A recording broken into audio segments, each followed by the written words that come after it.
मेरठ में पति को मारकर नीले ड्रम में भरने वाली मुस्कान रस्तोगी की हैवानियत देखकर न केवल पुलिस महकमा बल्कि पूरा देश हिल गया।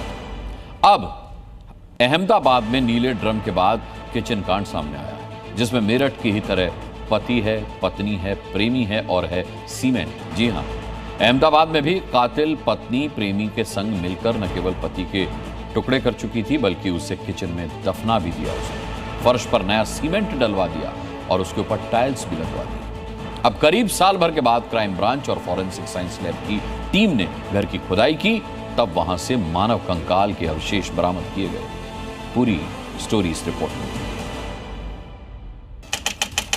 मकान नंबर A/6, जगह अहमदाबाद, गुजरात। नीले ड्रम के बाद अब किचन कांड।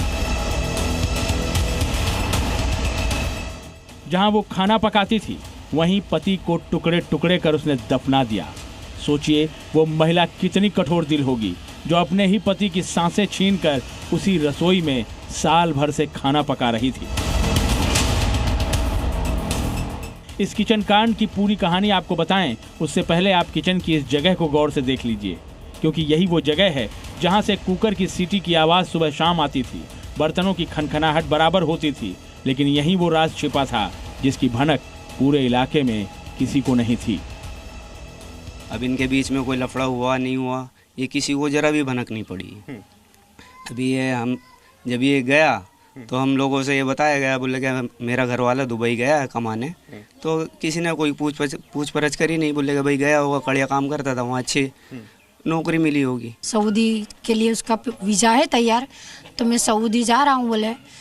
तो उसकी औरत को मैंने पूछा तो उसकी औरत ने ऐसा बोला कि सऊदी। रूबी यहाँ पे रहती थी? हाँ, रूबी यहीं रहती थी, 6 नंबर में रहती थी। खाली कर दिया? हाँ, फिर उसने खाली कर दिया। मैंने उसको पूछा, मैं बोला कहाँ है, तो बोले वो सऊदी गया है। कैलेंडर के पन्ने पलटते रहे, दिन खत्म होते चले गए, महीने बदलते रहे, लेकिन जब समीर की कोई खैर खबर मिलनी बंद हो गई तो घर के मेन गेट पर सेंटर लॉक अचानक से लगा दिया गया। लोगों को तब जाकर किसी अनहोनी का शक हुआ। बीच में इसने 1-2 बार ये बोले कि मेरे घर में चोरी हुई है, उसके बाद में ये सेंटर लॉक लगाया था। उसके पहले नहीं था, बाद में लगाया।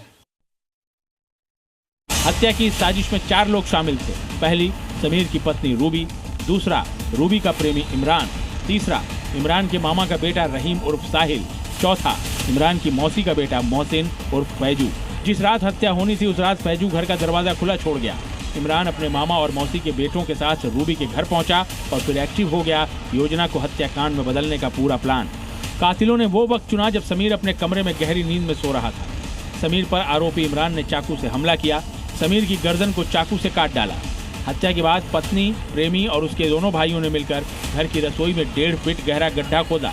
समीर को उसमें दफनाने के बाद फर्श पर प्लास्टर कर दिया गया और फिर उसके ऊपर टाइल्स लगा दी गई, जिससे किसी को भी हत्याकांड की भनक न लग सके। चारों हत्यारे इसके बाद ऐसा बर्ताव करने लगे जैसे कभी कुछ हुआ ही नहीं। रूबी तो पति की लाश के ऊपर रोटियां पकाती रही। महिला थी रूबी, उसने अपने पति को अपने दोस्तों के साथ मिलकर लास्ट ईयर मार डाला था और जो उसके बॉडी के पीसेस थे उसको उन्होंने किचन के नीचे खड्डा खोद के नई कंस्ट्रक्शन करके दबा दिया था। हत्या गला काट के और चाकू से की गई। किसको अच्छा कर्म माने और किसको बुरा कर्म माने। धर्म किसके लिए है, अगर ये पकड़ लिया तो धर्म क्या है ये अपने आप साफ हो जाएगा। क्या आप भी सहमत हैं कि कर्म ही धर्म है? ये परंपराएं, ये रस्मों रिवाज, इनका धर्म से दूर दूर तक कोई लेना देना नहीं है। आचार्य जी, ये फिर ये इतना अंतर्द्वंद क्यों?